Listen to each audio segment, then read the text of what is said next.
Curious. You would make an excellent Cephalon, Tenno.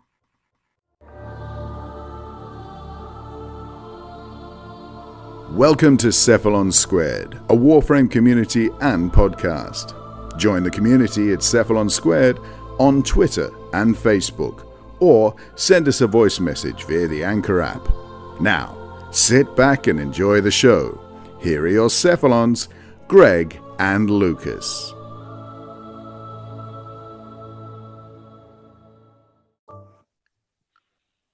G'day and welcome to episode 7 of Cephalon Squared. I am your host, Cephalon Greg, and I'm joined as always by my wonderful co-host, Cephalon Lucas. Say g'day, Lucas.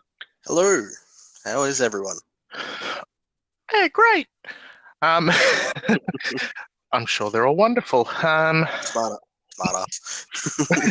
Welcome to our wonderful listeners to our Syndicate Special. So we've decided to do something a little different this week because there's no dev stream. Usually there's a dev stream every second week, but this week there isn't due to Rebecca Ford and Megan, or Megan as she prefers to be called, but we say Megan here in Australia because we're crazy people. Were away on holidays, enjoying themselves as people do when they're on holiday. So we decided to do a special all about the syndicates. What are they? Who are they? What the hell are they all about? Etc. As a result, this is going to be hopefully not too long, but there's a lot of content, so let's go straight into it. Looking firstly, as always, at the news. This week, we had another update on the PC. Lucky PC players got to get their hands on the Relay Reconstruction event that we've been talking about over the last few episodes. It is already live. It's already happening. People have already reconstructed their relays. Essentially what happens is you load in, and Cressatel, who is the leader of the Steel Meridian, we'll get into that a little bit later, she comes onto your screen and says, hey, you guys have been helping us out. It's about time we gave you a hand and helped you rebuild one of the relays. So essentially all you need to do is go to Earth and Mars, I think there's 2 planets you got to go to, and you can basically farm for a few resources and kill the Grustag 3 because Sargus Rook and his team of baddies are out there trying to get you. So you kill them all a few times, and eventually, much like you do when you unlock a junction, you will unlock a new relay. I haven't seen anything, but I understand you watched some videos during the week. Lucas, what do you think? Honestly, it is such a great aesthetic that they've given this relay. So originally I did think that because it was Steel Meridian based, that we'd essentially be getting a Steel Meridian relay. But when you get into the relay, it actually has more of a Red Veil vibe. So yeah, there was a bit of speculation that it was going to be a Red Veil relay, but it actually ended up being completely unrelated to the syndicates. So quite a while ago now, DE did mention that they wanted to do Warframe specific themed relays, and I think this is their first attempt at that, because this relay doesn't have a giant rhino statue. Instead, it has a giant flaming ember, and all the aesthetics of this relay are ember based, and it looks fantastic. As I said, the ember statue is literally on fire. It's fantastic. The little shrubs that you see all over the place, all on fire. I like it. Now, yeah, it's great. The layout is a little bit different.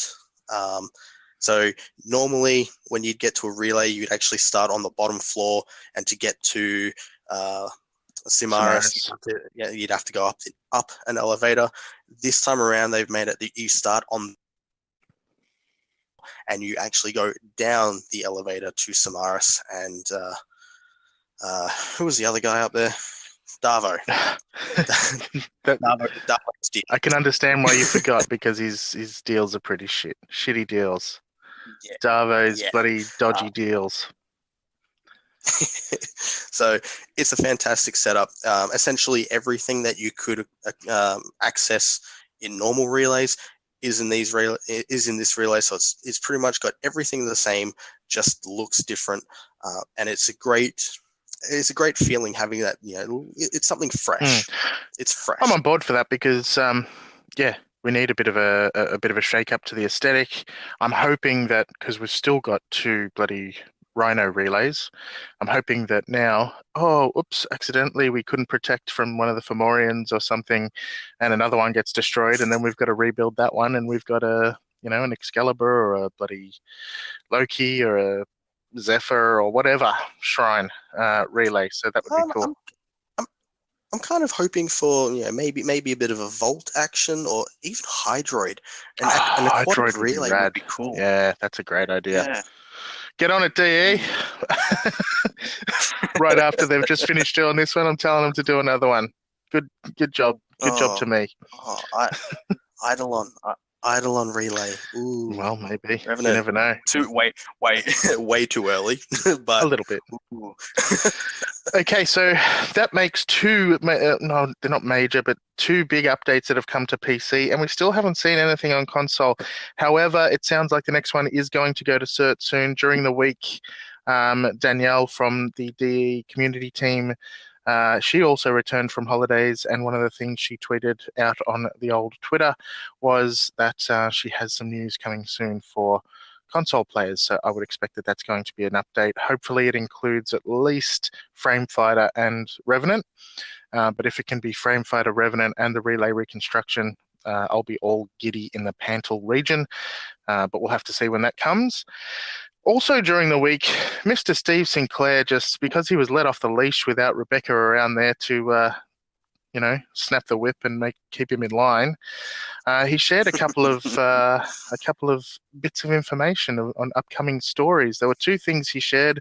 One was something that was titled the Chimera Prologue, which you didn't really see too much information about, and the other was the start of a story called The Longest Mission, which relates to Ordis. And I did read through that one, and that was basically just a short story about Ordis waiting between the downfall of the Orokin and the return of the Tenno, which is why it's called The Longest Mission, him just waiting and waiting and waiting in a dusty orbiter and things like that. It was really cool. So I'm wondering what comes out of that. Do you have any quick thoughts on that, Lucas? I don't really know. Like the Chimera prologue, I've got a few thoughts on, but I don't want to get into too much detail because it's a lot of speculation. Yeah. And the longest mission, there was something that was quite interestingly pointed out in that, and it was that Ordis has actually the potential to leave the orbiter via a little remote control drone. Yeah, which is cool. So that's pretty cool. It did say that it didn't have the greatest of range and he couldn't travel too far away from the orbiter, but it's still something. It's a drone, potential for interaction with Ordis on a physical level. Yeah, which is pretty cool. So, as you mentioned, it is all speculation as to what's going to come out of that. Nothing really was given away in what he showed off. And it's probably likely that some of those things are a fair way off. But it was pretty cool to see that. So again, if you're not on Twitter following these people, you are missing out. But I guess that's what we're here for. All right. I better move on because there's so much to go into in this episode. During the week, there was a new Xbox Prestige pack, which is actually number 11. Comes with 170 platinum, the Bombix Jade Syandana, which kind of sounds like a bad bloody... I can't even remember the name of the character from the Star Wars Episode 1. What is it? The character everyone hates? Jar Jar Binks. Oh, God, I couldn't even think. She did Bombix, Jade Syandana, or something. Yeah, whatever. All that for such a terrible joke. Oh, well. File it away for me. And the Kapala Jade Sigil, which actually looks pretty good, to be honest, but I like to have my sigils earning me reputation with my syndicates, which is pretty topical. Ooh, but of course you can have 2 sigils on. One can earn you reputation, and the other one can just help you look good. So this Kapala Jade sigil is actually pretty nice. Also on the Xbox had its 4-year anniversary this month. and there's a whole bunch of giveaways, much like we had on the PS4 earlier this year. There's a Jade Rhino Noggle, the Jade Dex Furus skin, Seal of Honoring 4, which is a sigil, of course, plus a Jade Excalibur and a 10k credit alert that will be available throughout the entire event. The event ends on October 1st, so you've got plenty of time to do that event. Pretty much a month. Pretty much a month. Exactly. So it's plenty of time. And also, while the event's on, there's a Jade Excalibur glyph that's available for 1 credit from the market, and an Xbox One Jade color picker that's also available for 1 credit from the market. So there's a whole bunch of stuff there, and I've got to admit, the green Jade aesthetic is really cool on the Xbox. It is better than the blue PlayStation aesthetic, in my opinion, at least. So, get out there, Xbox people. You enjoy green. Green is a good color for you. Blue's a good color for me. So, it's understandable that you like the Xbox aesthetic. I can understand that. Okay, good. I'm glad. The Harmony ribbon is back. Okay, fanboy. The Harmony ribbon is back. It's a funny thing. The Harmony ribbon. It's nothing. I mean, it is kind of special because it's basically just a way for Tenno to show their support for cancer survivors around the world.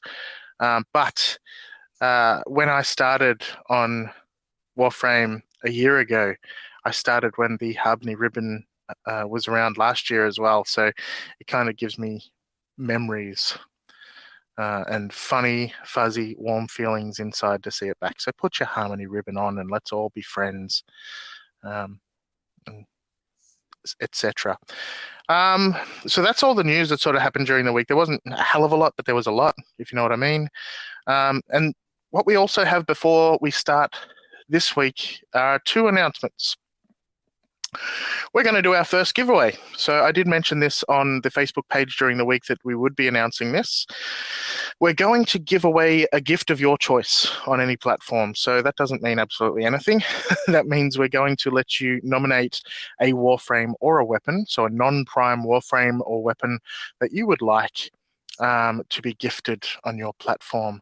So the reason I chose this is because some Warframes can be hard to get your hands on, and some weapons can also be hard to get your hands on, and they're also mastery locked. If I gift you, Mr. MR2, a mastery locked to mastery rank 10 Amprex, you can use it right from mastery rank 2. So even though something is locked away, if you pay for it with platinum, you can use it straight away. You are not locked behind mastery from purchasing something with platinum. So basically what we're saying is if you're a low rank and you can't wait to get your hands on the Godbow lens, put that down as what you want. It would be hilarious to see an MR2 person using the lens, but this is something that you can definitely do. So a non-prime Warframe or weapon, anything we can purchase as a gift through the market on any platform, Xbox, PC, or PlayStation 4, we will gift to you through that platform. How do you do this? How do you get an entry, I hear you ask? Well, I'll just be upfront. We want to spread the word about the podcast. We want to get the word out there through as many different platforms as we can. We've done it a fair bit in different places, and eventually it probably sounds a bit annoying coming from us, so we're hoping that you can spread the word through your platforms as well to your followers. So basically what I'm asking you to do is for every platform that you share on, you essentially get 1 point or 1 entry towards this competition. So share on Twitter, share on Facebook, submit a rating and a review on iTunes, share on Reddit, share on the official forums, share on Facebook, share wherever. But because we can't see all of these places, we need you to send some sort of proof that you're sharing it. So a screenshot, or even just a copy and paste copy of whatever it is that you have shared on whatever platform, and we will take that as proof of your share. And then email that to us at cephalonsquared@gmail.com. So you can put it all in one email if you want. You can say Twitter, screenshot, Reddit, screenshot, Facebook, screenshot, iTunes review, screenshot, and that will give you 4 entries to our competition. Just to be upfront about the way I'm going to do it, because we're not using a randomized platform, we're going to do it ourselves. So I'm going to put it into a spreadsheet. So basically all of your entries will get your name listed down each in one cell, and then I'll assign each one a number, and then I'll use a random number generator to assign a number, and whatever number comes out will be the winner. So we're going to do it as random as possible. In the future, we may use something like Gleam.io to do competitions, but for the moment, this is how we're doing it. 1 entry per share, so you can't share multiple times on Twitter and get multiple entries, but you can spread on multiple platforms and get multiple entries. So again, in brief, share on Twitter, share on Reddit, share wherever, take a screenshot of that and email it to us. For each place that you share, you get 1 point towards entry. So make sure in your email that you send through to us, you tell us what platform you play on and what your name is on that system, so that if you do win, we can gift it to you. Okay, we will be drawing this on the 23rd of September, so we're going to give it 3 more weeks, which will end up being our 10th episode. So it'll be part of our 10th anniversary celebrations. Yay! We'll be announcing that on the night, so you've got plenty of time, and we will allow for other people as well to enter this competition in the coming weeks. So that's pretty exciting. And the last thing we have to announce is nothing really at this stage. It's just an announcement of an announcement. So we have a secret project in the pipeline. It will be announced in the coming months, probably closer to October, or more like within October, but it is pretty exciting. So keep an eye out for that. Ready, Lucas?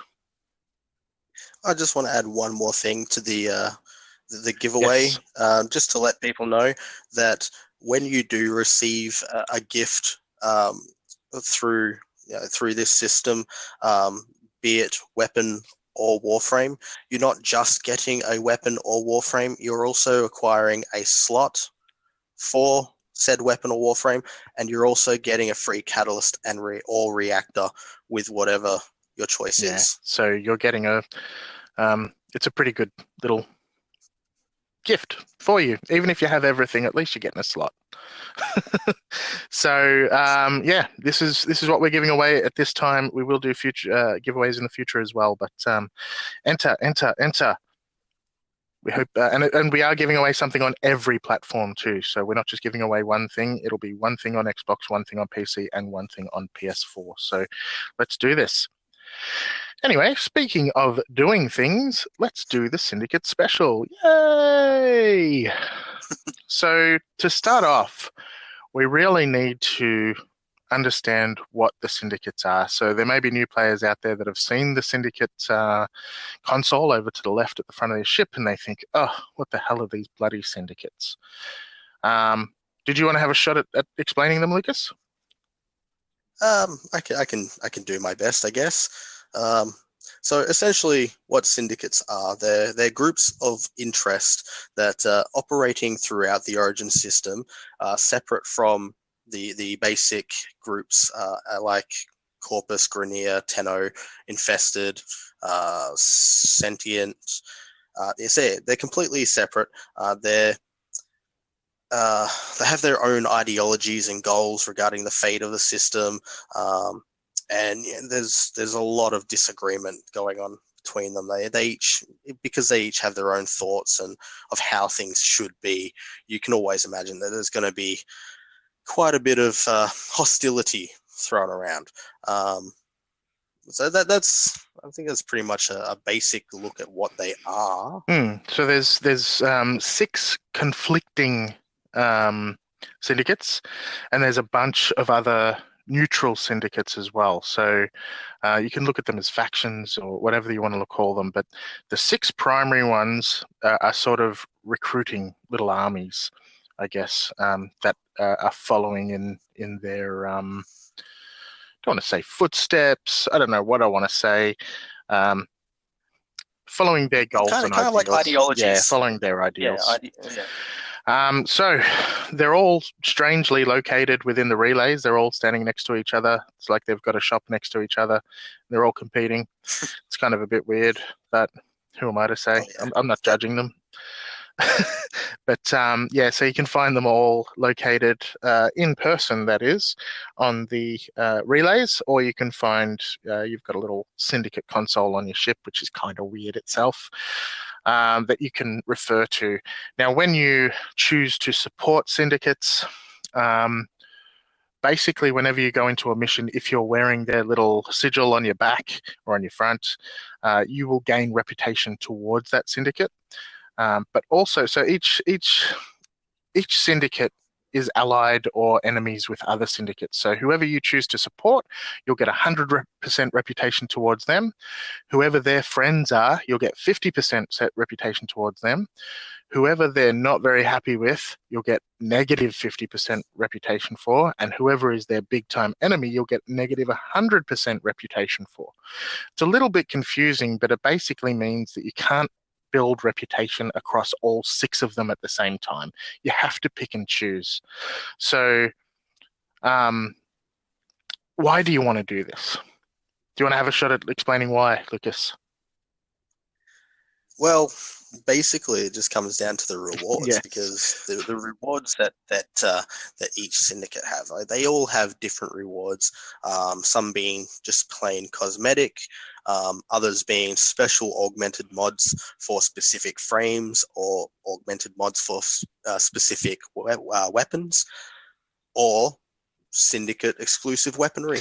Exactly. So every syndicate has the same genre of things. So they all have pieces of Arcwing weapons that you can build, or they all have Warframe augments. They all have their own weapons. They all have weapon augments, but they're all a little bit different and they're all a little bit mixed up. So if you want to collect all of the pieces of Arcwing weapons, you kind of need to trade with your friends. You need to trade between each other. You need to pick and choose where you're getting things from. So the importance of the syndicates is basically being able to get specific things that you want towards specific builds.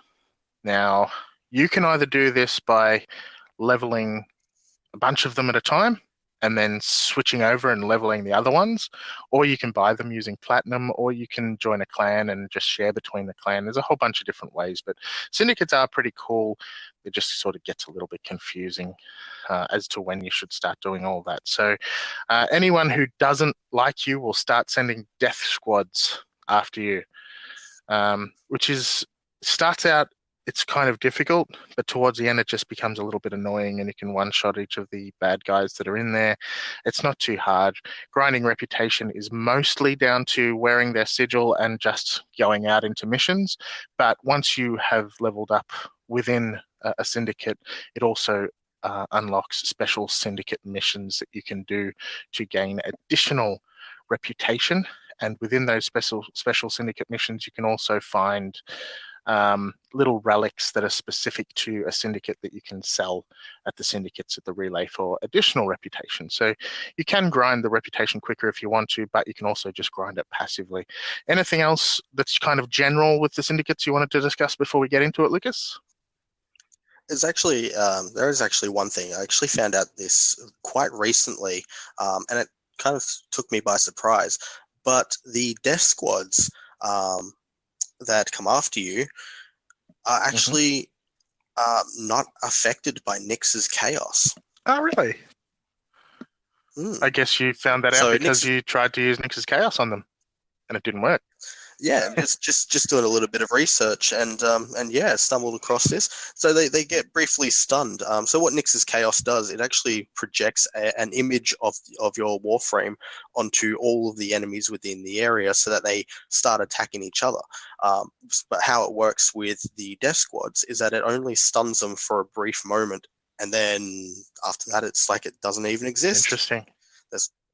Walk it off. Interesting. I wonder. We'll have to test, in inverted commas, sleep arrows and things like that, and see if they have an effect on it. But that's kind of interesting. All right, let's move into it because there are 6 of the main ones, and we do sort of want to go into each one, not in a lot of detail, but into a little detail. So I'll start out with Steel Meridian, and we will go, I guess, Lucas will be next. Haha. All right, Steel Meridian. The Steel Meridian is a Grineer Syndicate, so they are a bunch of defectors. So if you know anything about the Grineer, you will know that they are sort of genetically linked to their queens. So they kind of have to follow whatever their queens say. It's a blind following. It's not just faith, but it's something that's in their genetics that makes them follow the Grineer queens. So the Steel Meridian is led by a defector whose name is Cressa Tal, I mentioned earlier in this episode, and each of the Steel Meridian has a genetic flaw that means that they can resist the instructions of their queens. And because of this, they all decide to go, stuff that. The Grineer are a bunch of big meanies going around and destroying all of the remaining human colonies. So the Steel Meridian, they're kind of the good guys. They're out there trying to protect and look after the remaining human colonies throughout the galaxy, or the solar map, or whatever you want to call it. They're out there just trying to help the little people. There aren't so many human colonies that are actually out there if you look into the lore, but the Steel Meridian is trying to look after the little guys. So that is an interesting thing about Steel Meridian. You can also learn a bit more about the Steel Meridian from the Pyrrhus Project Relay Restoration project that is going on at the moment on PC and coming soon to console, but I thought I would leave that out simply because it could be spoilers for people that want to learn something new, so I will let you play that yourself. I don't think it's a hell of a lot of new information, but it's a little bit more to go into a little bit deeper around the Steel Meridian. But that's pretty much all we know for the moment about those guys. They have, because they are Grineer Syndicate, their weapons are Grineer themed. So they have the Vacor variants of the Heck, the Maralock, and the Sidon. If you have used the Heck before, or the Maralock, you will know that both of those weapons are pretty good in their base variants, but the Vacor Heck and the Vacor Maralock are both amazing weapons. In fact, out of the primaries, Vacor Heck is definitely in my top 10, and for the Maralock, I would say it's Vacor Maralock is in my top 5 secondary weapons. I haven't used the Vacor Sidon. Have you, Lucas? I have, and it is a fantastic weapon. I love the passive it has. Okay. It's so good. Okay, yes, so I will get into the passive in just a second. So all of these weapons have the Justice passive that also comes on the Syndicate mods, but these weapons are really good. So let's have a quick look at the mods. They've all got names based on Justice because that is the Steel Meridian. They are the good guys with the solid jaws. Scattered Justice is increased to multi-shot for Heck. If you have the base Heck, you need Scattered Justice. It's 200% multi-shot for the Heck, and it's just if you got the Heck and you don't have Scattered Justice, something is wrong with you. Go out and fix that. One of the other Syndicate mods. So remember, there's 4 Syndicate mods for weapons per Syndicate. So the second one is Justice Blades, which gives you increased melee damage for the dual cleavers. We then have Shattering Justice, which is increased status chance for the Sobek, and Neutralizing Justice, which destroys the nullifier fields for those annoying nullifiers, and that is specifically for the Mitta or the Mitre, or however you want to say it. That is a pretty cool weapon because it's a 90% chance to completely destroy the nullifier field, so it happens almost every time you shoot a nullifier field, so they become less of an annoyance. If only the Mitta was a better weapon. But that's just my opinion. Maybe you like it. In my opinion, the best mod that they have is Shattering Justice for the Heck. Scattered Justice, sorry, for the heck. Go and get it. What is Justice, though? So Justice is a perk that comes with all of these mods, and it also is included as standard, as a passive on all of the Syndicate weapons. So Justice is a 1,000 blast damage within a 25-meter radius. It also gives you a 25 increase to your health, 25%, sorry. So if you have lost a little health, it will boost your health back up by 25%, and it will increase your armor by 15% for 30 seconds.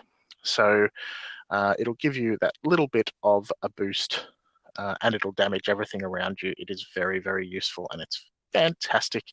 And that is the Steel Meridian. I very much recommend them. Lucas. Just before we go on, the Sidon, the Vacor Sidon actually has a second passive. Does it really? Where if you where if you actually have your melee weapon equipped and out, and it's the main weapon that you're using at the time, and if you guard with it, all of the attacks that you block with this guard charge up the passive for this, so that the second you drop the guard, you actually let out a radial blind. That is super cool. I'm going to have to get the Vacor side on now. I think I've got the reputation for it too. Yay, me! All right, thanks for that, Lucas. I didn't know that. Parent sequence. So, now, parent sequence. Okay, so this is more of a corpus-based syndicate, and they are led by their president, Ergo Glass, who was actually a... I'm trying to think of the word. He basically worked for a few of the big bosses in the Corpus panel, I guess you'd call them panel. Board of directors. board of directors. That's where I'm getting.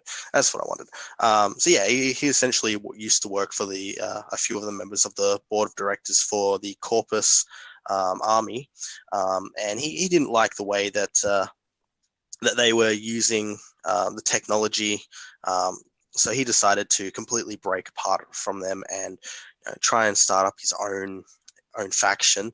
A lot of the work that the parent sequence do is trying to end conflict through the trade and diplomacy.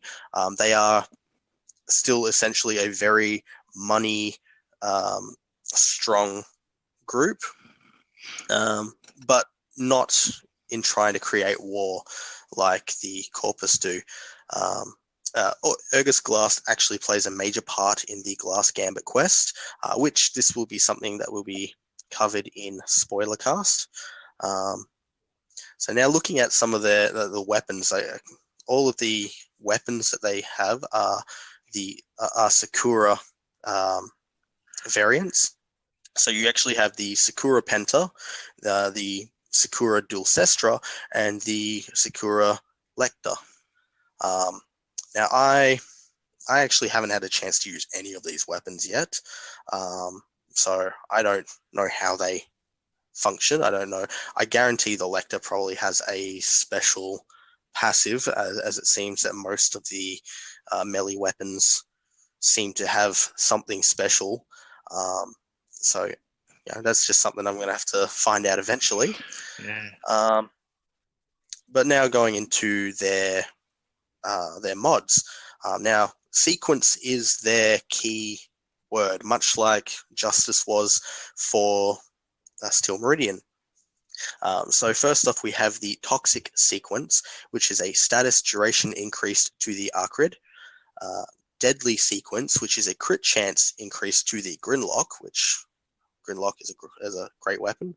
So I definitely suggest testing this out. If you're a kind of person who enjoys those single action rifles, go the Grinlock. Grinlock's awesome. It's good fun. Next up, we have the Sequence Burn, which is an increased range on the Spectra. And finally, the Voltage sequence, which is on killing flying enemies, you actually create a lightning trap for the Lenka. So that's a little bit of a fun one. I haven't actually had a chance to test that one out because I don't see a lot of use behind it, but I can imagine it being quite fun if you were to just try and have a little bit of a muck around. Plus, you're too busy, killing Eidolons with your Lanka. Oh yeah. Don't really have time for sky lightning traps. Yeah, no space for you. Sorry, voltage sequence. Yeah. So going on to the same thing, these guys have the sequence passive, which does 1,000 radiation damage spread over a 25-meter radius, and also a plus 25% shields regeneration and a plus 50% shield boost for 30 seconds. So they have they're more of a shield based passive. So yeah, it's definitely something that's definitely fun, and worth looking at. Definitely. So swinging back to Greg.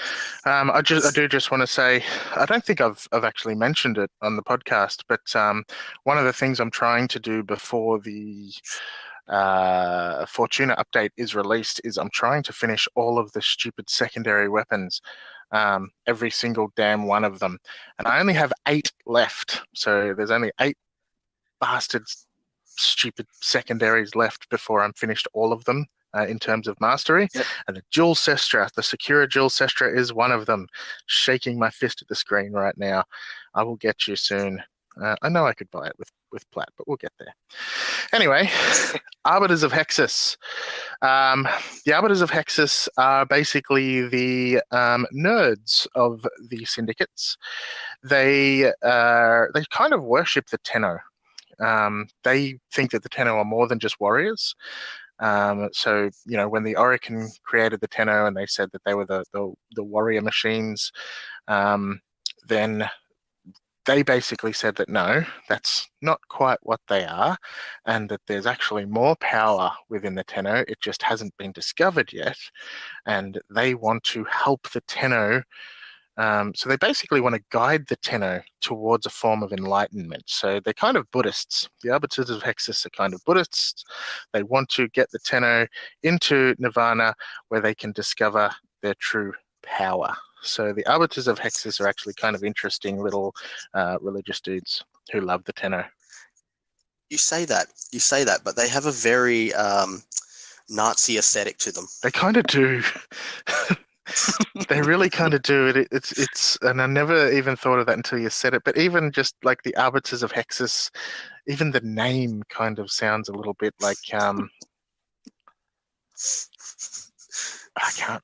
Little Nazi-esque. Yeah, it is kind of weird, but I didn't even think of that until you just said it. It is kind of weird.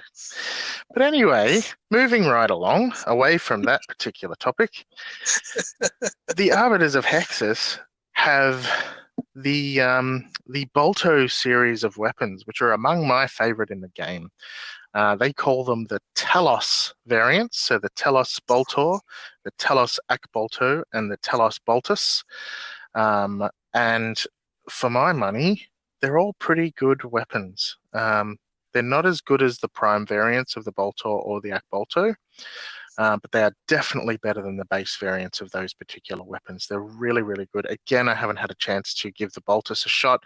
I do love the Boltus, and I do have a Boltus Riven. Thank you, Lucas. So I'm looking forward to getting the Telus Bolto, the Telus Boltus, and I'm just sort of working up my Arbiters of Hexus reputation at the moment for that very purpose. Anything on those weapons? I was actually just about to check something quickly. So you just continue on. All right, well, you check, because I'm sure you're probably checking whether or not the Boltus has a passive. Anyway, the Syndicate Mods. So the Arbiters of Hexus, being the nerds that they are, they're all about truth. So they have the Gilded Truth mod, which increases fire rate for the Burst and Prime, and it is the Burst and Prime specifically, which is really kind of strange. So it doesn't increase fire rate for the standard Bursten, just the Bursten Prime, which is really weird because none of the other weapons are specifically for the Prime variant. Although, if we go back to the Steel Meridian, the Scattered Justice mod for the Heck is just for the Heck, and it doesn't work on the Vacor Heck. So that should be clear as well. The second Syndicate mod for Arbiters of Hexus is the Blade of Truth, which increases melee damage for the Jaw Sword, which is a terrible weapon. Keep away. Stinging Truth, which increases magazine capacity for the Viper. less said about that, the better. Avenging Truth, in which case blocking. So while you're blocking with this weapon, it stores the incoming damage and it releases it as a big boom for the Silver and Aegis. And that is actually a really, really good and useful mod for the Silver and Aegis. I believe it also works on the Silver and Aegis Prime. So all of those, it does good.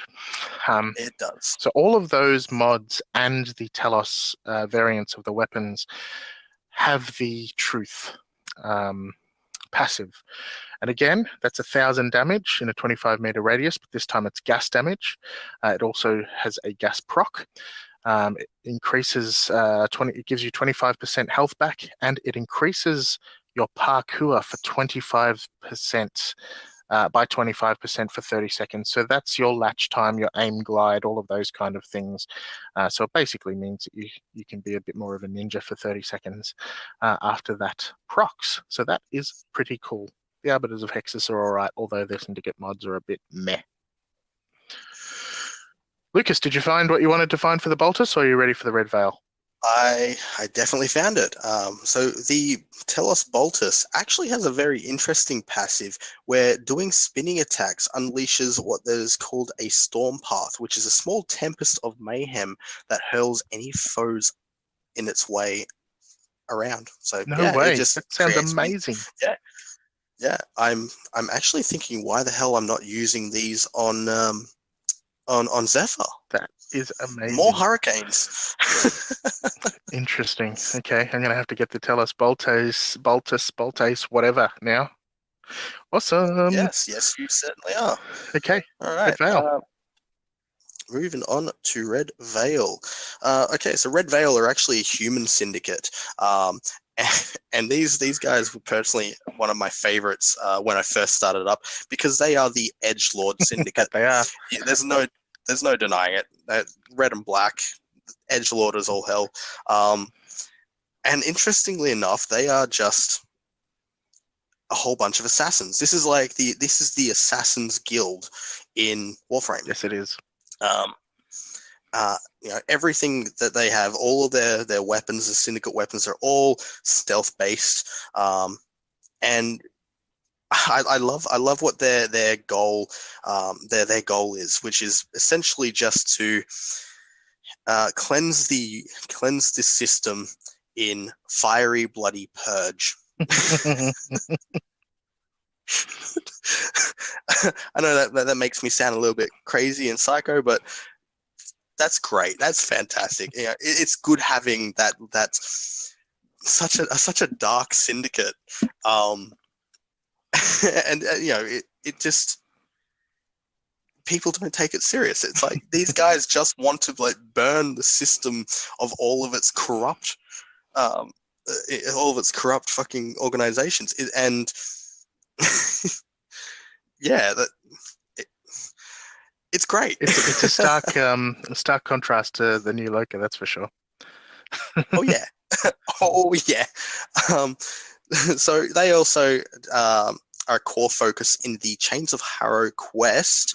Again, this is something we will cover in Spoilercast, but that does go into a lot of their lore and kind of shows you a bit of how their monarchy is set up. So that's quite interesting. They employ a lot of assassins. It's great. So looking at their weapons, their syndicate weapons, they are the Rakta weapons, and we have the Rakta Cernos, the Rakta Ballistica, and the Rakta Dark Dagger. So all of these weapons are amazing. Stealth-based. And yes, and they are all amazing. I personally use all three. Yeah, they're all fantastic. All fantastic. Although, you do have the Ballistica Prime, which I think is slightly better than the Rakta Ballistica. But I'm not going to touch the Cernos Prime. That's we won't touch that. I don't mind the Cernos so they Prime. have in comparison, I can't. It's not. The Rakta Cernos is good. No. So looking at their augment mods, we're looking at the Blight mods. And first off, we have Gleaming Blight, which is a status chance increase to Dark Dagger, which I believe this is only for the normal Dark Dagger. I haven't actually had a chance to confirm whether or not that is usable on the Rock to Dark, but I doubt it, as you're looking at the other syndicates, they've all had one of their weapons with a mod that couldn't be used on the Syndicate variant. Second up, we have Eroding Blight, which is magazine capacity increase on the Embolist. The Embolist is the fart secondary. The fart secondary. I wouldn't say it's a bad gun, but I wouldn't say it's a good gun. If you're going to run it, you probably need Eroding Blight just to have that extra capacity. And next up, then we have Toxic Blight, which is toxin damage on the Mire or however you want to say it, which is actually a decent weapon and has toxin damage. So essentially, it's just a pressure point for the Mire. Just increases the base damage. So yeah, that's always a good one to look at. And Stockpiled Blight, which is magazine capacity on the kunai. I honestly wouldn't touch the kunai, not after the start of the game. You don't need the kunai after that. And that's all the augment mods. But Blight itself is another explosion, 25 meter radius damage, but this time it's viral damage. And this kind of confuses me a little bit, because looking at this one with the Arbiters of Hexus stat passive really confuses me. Red Veil gives you a plus 25% energy restock, a 25% increase to movement speed for 30 seconds. And that I feel like it would be better off if It was the health. assassins. I feel like it would be better off if the assassins got the parkour boost. That just seems like it would fit more. I mean, a speed boost is still good, but a parkour boost just seems more viable, in my opinion, for a bunch of assassins.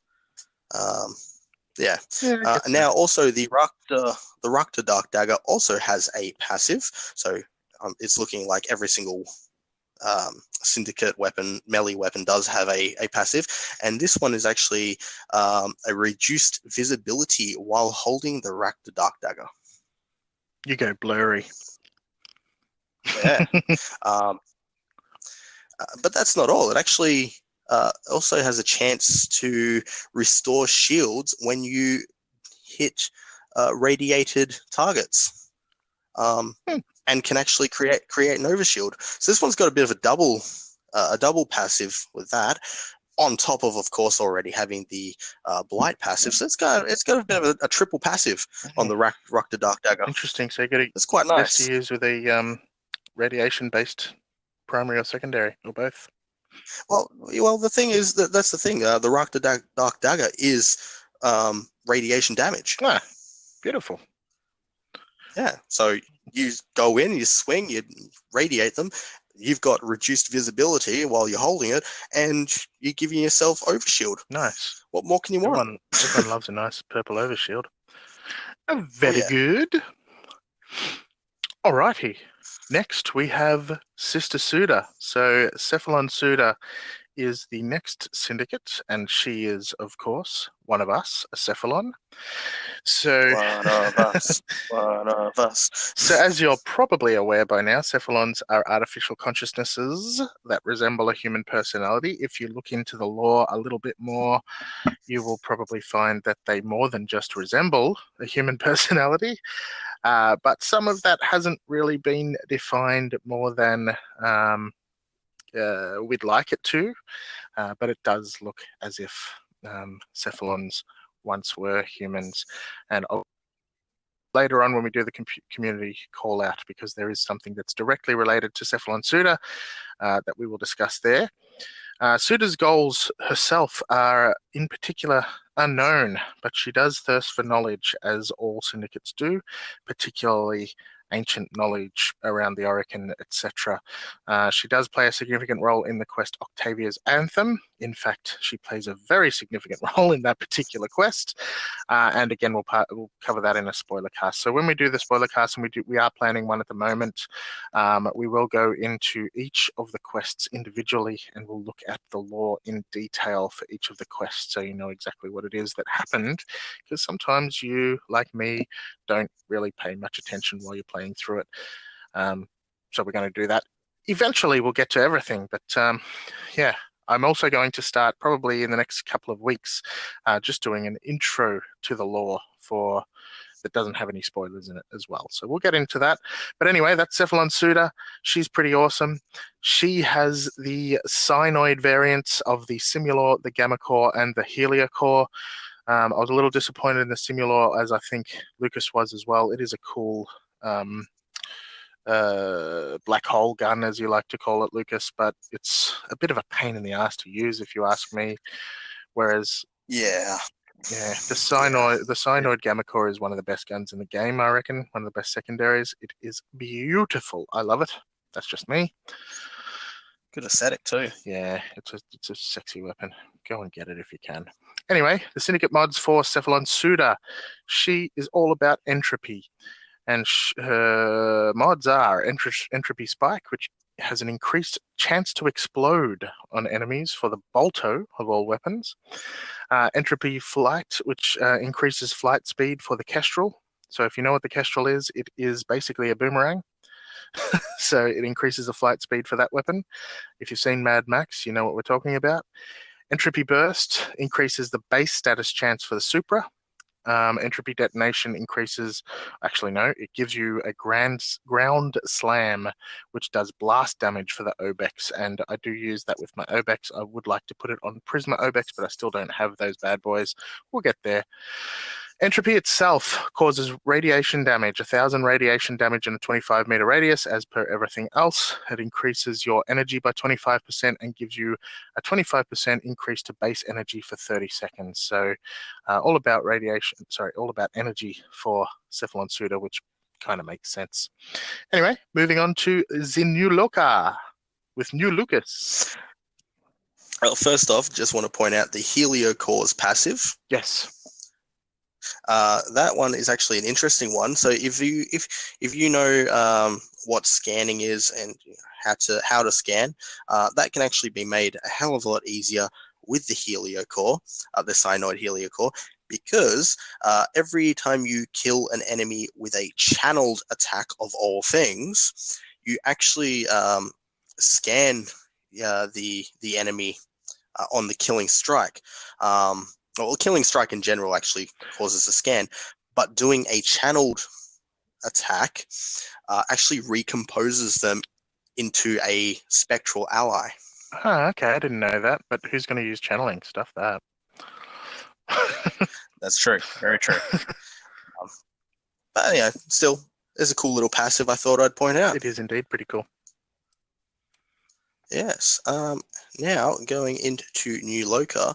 Now this one is quite funny because whenever I watch like any content creator go on about New Loka, 90% of the time they will refer to New Loka as the actual Nazis of the syndicates. And that I can understand because of the way that they view things. They're a very purist group, and they are 100% against any form of technology. So that's quite understandable. But when you actually look at them visually, they are just essentially a bunch of hippies. Very true. Hippies with a Nazi mindset. Although I do have to say that Loka apparently is a Sanskrit word for world. So New Loka means new world. So, new world order. Yeah. Hippie Nazis. Hippie Nazis. But these guys are actually led by their priestess, and this is a really difficult name to pronounce. Amarin? Amiran? I don't know. One or the other. But yeah, as I said, they're essentially trying to seek out the most purest state possible, and they're trying to terraform Earth and return it back to its original form. As there's a bit of lore going into the fact that Earth isn't actually all natural anymore. So they believe that the weapon, the planet needs to be re-terraformed. So it's a little bit of something interesting. They are the big key factor in the Silver Grove quest line. Another spoiler cast topic. But now looking at their Syndicate weapons, they have the Sancti weapons, and they are the Sancti Tigris or Tigress, the Sancti Castanas, and the Sancti Magistar. Now, the Sancti Tigris, however you want to say it, it's Tigris. It's a Tigris variant. No matter how you look at it, left, right, center, horizontal, vertical, whatever, it's the Tigris. It's going to blow shit up in no hits. As I've seen one of the content creators say, you fire a Tigris down a hallway and you accidentally kill 30 enemies. Sorry, guys. So yeah, and all these weapons come with a purity passive. So of course, purity being the main concept for New Loka, we have first off the Winds of Purity for their augment mods, and this one actually grants a bit of life steal for the Furus. I'm not entirely too keen on the Furus, but I guess a bit of life steal could help it out a bit. What are your thoughts on the Furus? It doesn't Greg? work on the Dex Furus, so it doesn't matter. Well, that's fair enough. Yeah. They're not powerful enough, in my opinion. Yeah, that makes sense. No, the Furus are terrible. Next up is the Bright Purity, which is a melee damage increase to the base Skana. Enough said. The Skana, great, fantastic, yay. No, I lie. Yeah, you don't need to go back to using the Skana. There are plenty other weapons. Unless you enjoyed the Skana, don't go back to it. Enough said. Next up is Lasting Purity. Now, this one's a bit of an interesting one. This actually grants Dead Aim to the Volker. And what Dead Aim actually is the damage increase you get from zooming in on a sniper rifle. So that's actually something quite interesting. I haven't used the Volker myself. I don't know exactly if it is a worthwhile sniper rifle. It's not too bad. I like the Volker Wraith, but even the base Volker is okay. I don't know if that Lasting Purity mod works on the Volker Wraith. I'll have to give that a shot, actually. Yeah, that's definitely something to explore. And then we have Disarming Purity, which is actually a chance to disarm your enemies using the Panthera. Now, I know we talked about the Mitta before, and the Panthera is the kind of evolved version of the Mitta. Mm-hmm. But if you're going to use one or the other, use the Mitta. Yeah, the Panthera is not great. It's got a cool name. And honestly, it does have a cool name. And yeah, at first, I thought the little secondary fire where you kind of chainsaw an enemy, I thought that was cool, but it's not practical. It is cool. It's pretty. It is cool, but it's not practical. Yeah. As I said, better off using the Mitta and a chance to disarm. Meh. I'd much rather a chance to drop a nullifier. Yeah, definitely. But more specifically, drop a nullifier. And now the Purity passive itself. Again, 1,000 damage in an explosion of corrosiveness in a 25-meter radius. And this one also gives a plus 25% health back, kind of healing, and also increases your base health by 25 for 30 seconds. So that's an interesting little thing. Now, just looking at the Magistar's passive, and the passive is each charge attack turns the enemy's pain into a healing pulse that washes over your allies, and also creates a resistance to status effects when held. That'll be So, very useful, particularly when the new Melee 3.0 comes out, when charged attacks are going to be much more common. Very So there you go. interesting. There's your team heal with your melee weapon, and just by simply holding the weapon, you're essentially immune to status effects. Yeah, that is good. Yeah, that one's definitely worth looking at.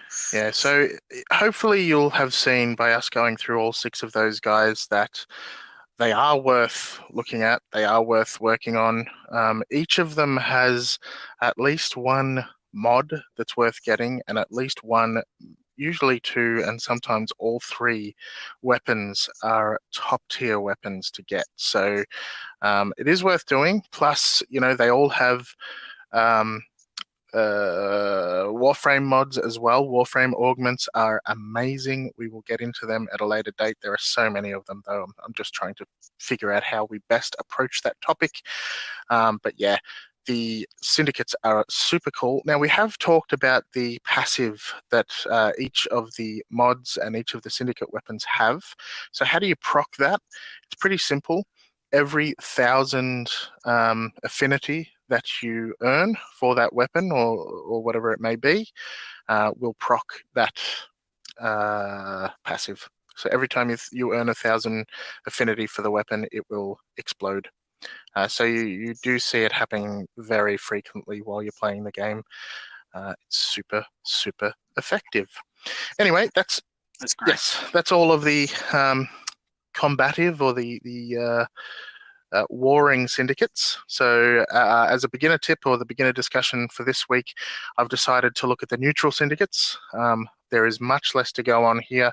There is less lore to look at, although realistically each one does have a certain amount of lore as well. I've chosen not to go into them at the moment because we can go into the lore on these guys at a different time, and you'll understand why when we get to them. So the first one is the Conclave. So the Conclave is led by Teshin, and basically it's a place for Teshin to help train you to become better and more effective warriors. That's all the Conclave is. He does have a bunch of mods, but all of the mods he has are Conclave only mods. So if you are going to level up with him, you can only use his mods in the Conclave, but he does have a bunch of sigils that look pretty nice. He's got a Sayandana that looks cool and can sort of power up based on the amount of Conclave that you play. And he has, you can unlock Excalibur, Vault, and Mag through the Conclave as well. And I think that's everything. I can. There's a few. There are a bunch of weapon skins as well. Although they're not that impressive, if you ask me. So that's the Conclave. The next, of course, is someone you would have seen if you've been to the relays, Cephalon Samaris. He is the guy, and you'll definitely have experienced him because very early in the game you need to go scan a whole bunch of dudes, and he will walk you through that. So I think the first time you end up in a relay, actually, you have to go talk to him, and he'll tell you about scanning dudes. So basically, his reputation is all about scanning. So you probably watched YouTube dudes who go into what's called the simulacrum, where they test all of their weapons. So if you scan enough enemies, you unlock them within the simulacrum. So basically, it's in your best interest to scan dudes, but it's also in his best interests. So Cephalon Samaris has a few mods that help you with fairly useless things, to be honest. It's mostly to do with scanning. He also has a couple of little bits and pieces, I suppose is the best way to explain it, that can help with you not having to get more scanners. If you want to have more codec scanners, not codec scanners, what are his ones called? Synthesis scanners. You can unlock it so that you can basically just have unlimited synthesis scanners and things like that. But I guess the thing that people will mostly be going to see Cephalon Samaras and leveling him about is now going to be the arcade machines that came with a recent update on the PC and hopefully are coming soon to the console. So that's Mr. Samaras. Of course, on Earth at Cetus, you have the Ostron, which is also considered a syndicate. You level up them in order to be able to be more efficient at mining and more efficient at fishing, and have access to a couple of other things, including secret things that have to do with later game builds. Is there anything else I'm missing that the Ostron can provide you, Lucas? Door parts. Zor parts, of course. So as you unlock and level up within the Ostron, you can also unlock Zors. I'm not sure if we've discussed them before, but Zors are modular weapons, melee weapons that you build yourself out in Cetus. So you need to level up your reputation with the Ostron in order to be able to do that. So that's pretty cool. A new one that's coming very soon with Fortuna is Solaris United, and that will be very similar to the Ostron, and I assume that you'll be able to level up the kit guns, which are the secondary weapon versions of Zors that will be available on Venus at Fortuna, and also the Moa pets, I would expect, are also tied to Solaris United. Hiccups, excuse me. Another faction that will be coming with Fortuna will be the Vent Kids, which is a faction that's going to be situated around the K drives. We don't know much about them, but I would assume that unlocking Vent Kids' reputation will give you access to different modular parts for your K drive, but we will see soon enough. And the last syndicate that people may or may not know about are called the Quills. Now, these are a secret syndicate, and realistically, you shouldn't and won't know about them until you've finished at least the War Within. So once you've finished that, you will get different functionality within the game, and it will unlock your ability to go see the Quills. They do have a bunch of new things that you can get from grinding reputation with them, and essentially that will help you to take down the Eidolons in the Plains of Eidolon. So they are very useful and very, very important when you're getting towards that late game. And I think we do need to do a look at the Plains of Eidolon at some point, Lucas. Probably, yes, we do. Probably in a spoiler cast, I would imagine we'd have to look at taking down Eidolons. That would probably be a good bet. Yeah. So before we move on, I just want to point out, I don't know if you're even aware of this, but there is actually another syndicate that doesn't actually get a lot of love because they are only available during operations, and that is actually the Operational Supply Syndicate. They, as an event exclusive syndicate, and basically they're just there to represent and support with logistics and infrastructure, assisting to the Tenno through operations. Yeah, I was aware of those. The only reason I decided not to mention those is because they haven't actually shown up in a long time. I think. I think. Did they show up during Plague Star? Yeah, Plague Star. Plague Star was the last time they did. showed up. Okay, so they probably they might even show up in the Pyrrhus project as well. Okay. I'm glad you mentioned them then, because I thought they were an older aspect of the game, but yeah, I'm pretty sure I remember them from Plague Star. Okay, so there are a bunch of neutral syndicates as well that you sort of have to engage with as you play the game. You don't need to concentrate on them too much. Conclave you could probably ignore if you don't play PvP. Cephalon Samaras you could probably ignore if you wanted to. Ostron you really don't need to do until you're looking at endgame. You can do it whenever you want, realistically, but you don't really need to engage with any of these neutral syndicates until later. I wouldn't really recommend worrying too much about the standard syndicates until you get into the late mid-game. So once you finish the main quests, you can then start to concentrate on the syndicates.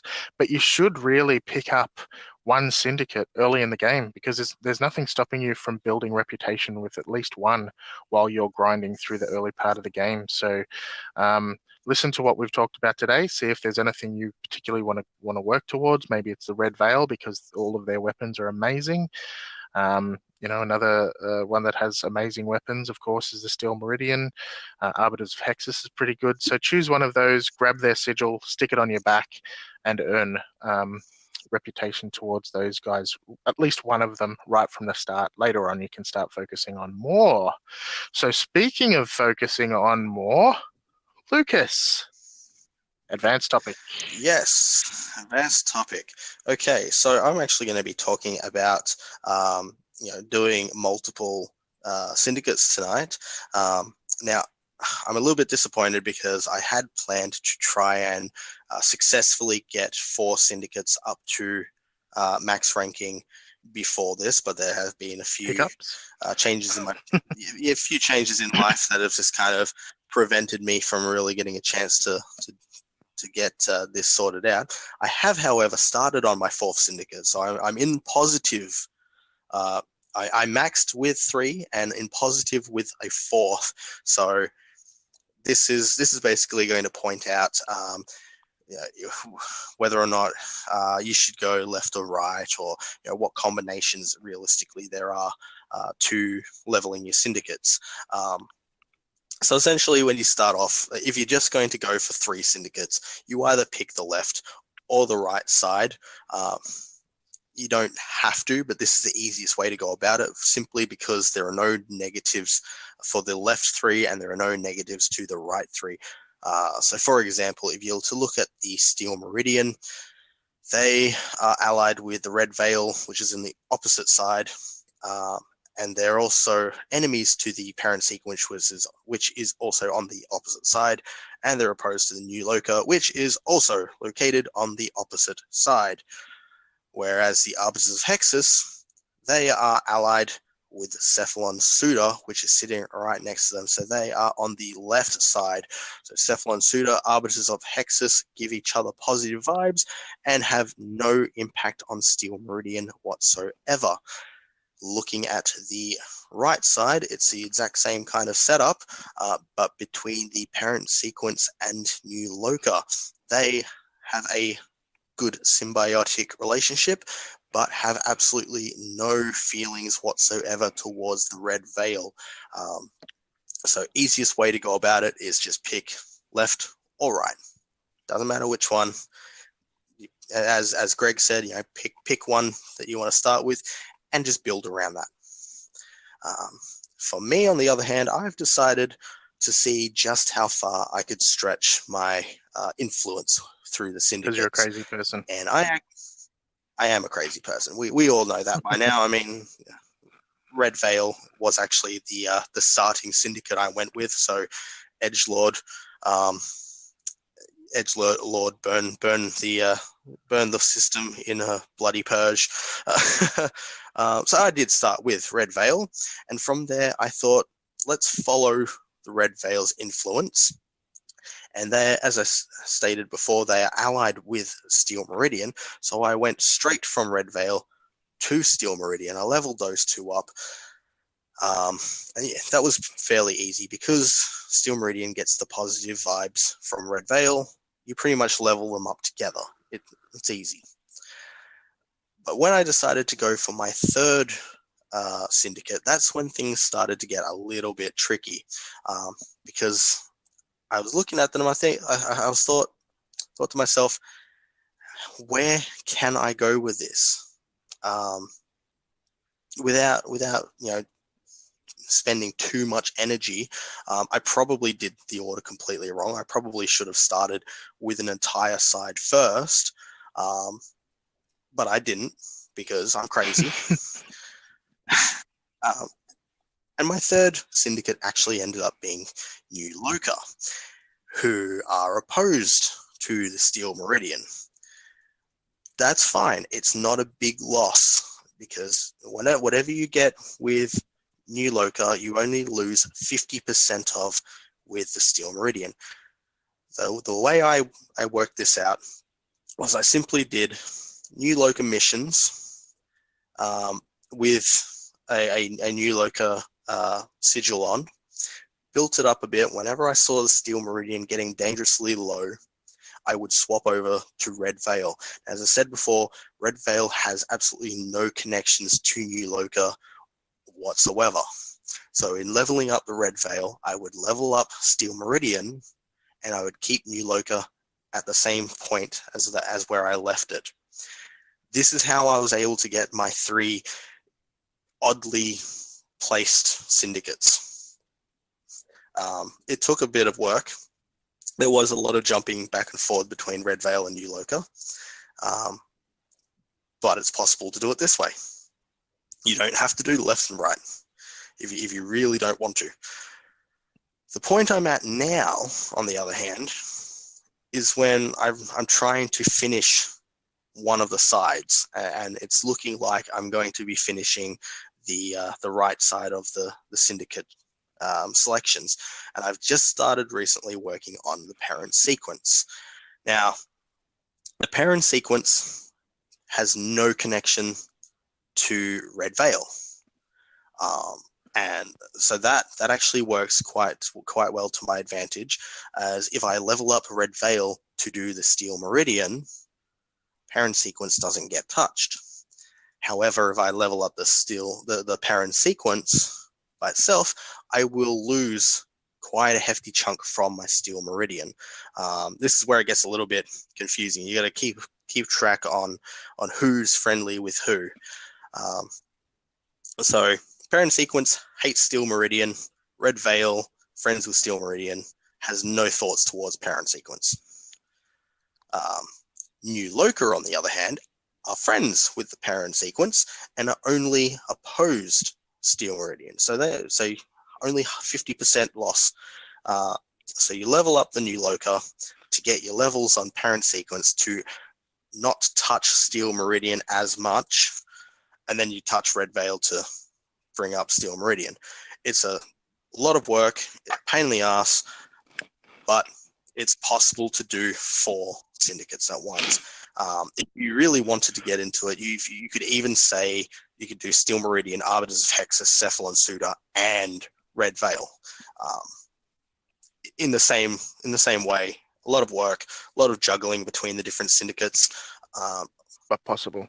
but it's possible. And at the end of the day, you could turn around and be that one person in your group that has actually put in this effort and has all the cool mods, cool weapons that the friends don't have, that you can go, here, have this.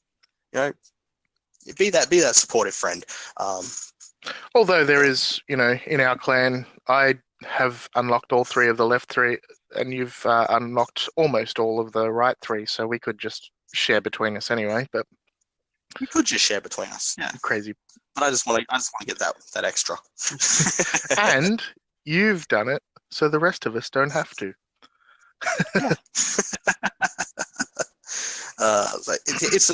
It is a pain in the ass, especially maintaining.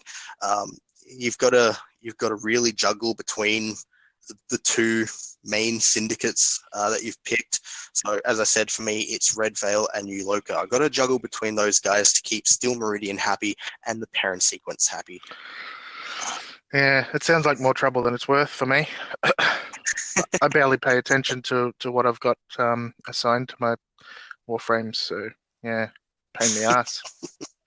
All right, but thank you for going into all that detail about how much of a pain in the ass it is to do 4 syndicates at a time, but to prove that it is possible. Interestingly, I did start out on Red Veil, but I ended up doing the left 3, and Red Veil is now a complete and total enemy of mine, except when I'm leveling Steel Meridian, which makes me laugh. Alrighty, so let's move on through. The community call out this week, just looking at a couple of related community folk. So there is a person named Zayl, Xayl, on YouTube, who does some pretty good Warframe videos. So some lore-themed Warframe videos that he calls Warframe. He has pretty much done everything across everything. He's looked at all of the factions. He's looked at all of the main races and all of that kind of stuff, and gone into the storylines, etc. I do recommend his lore videos as well. There are quite a lot of them. So that's XAYL on YouTube.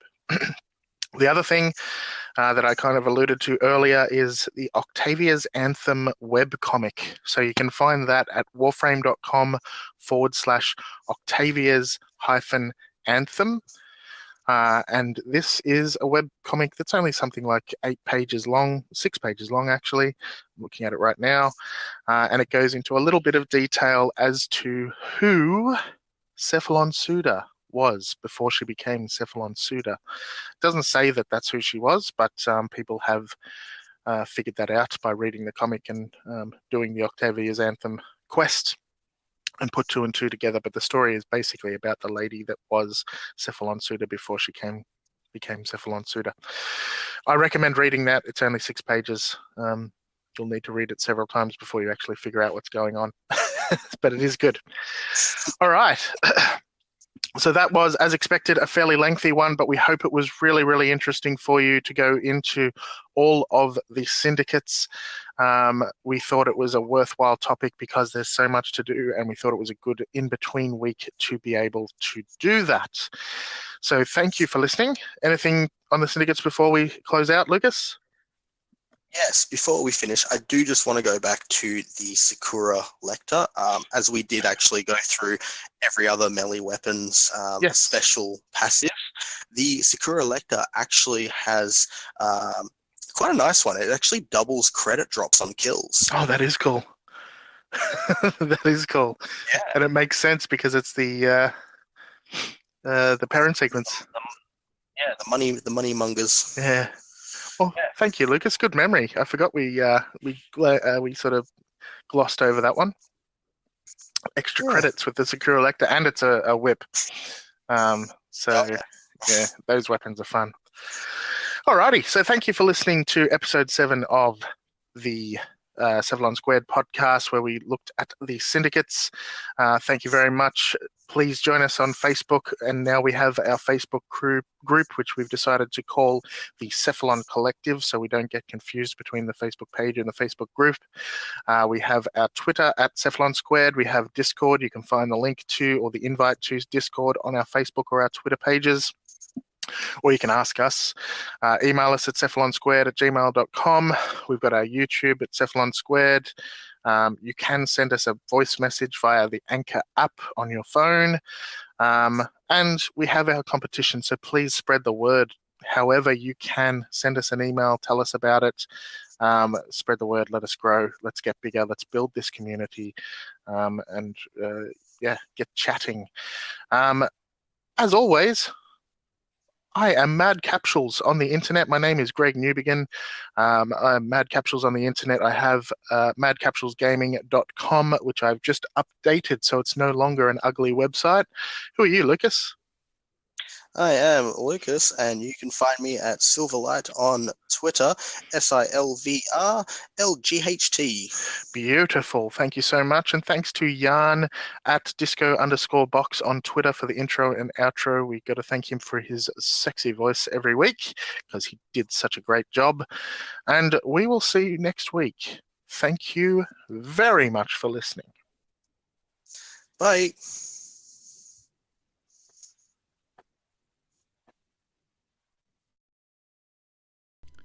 Thanks for listening to Cephalon Squared. If you'd like to contact us, send an email to cephalonsquared@gmail.com or get in touch via Twitter or Facebook. You can also join our Discord or send us a voice message via the Anchor app. See you next week.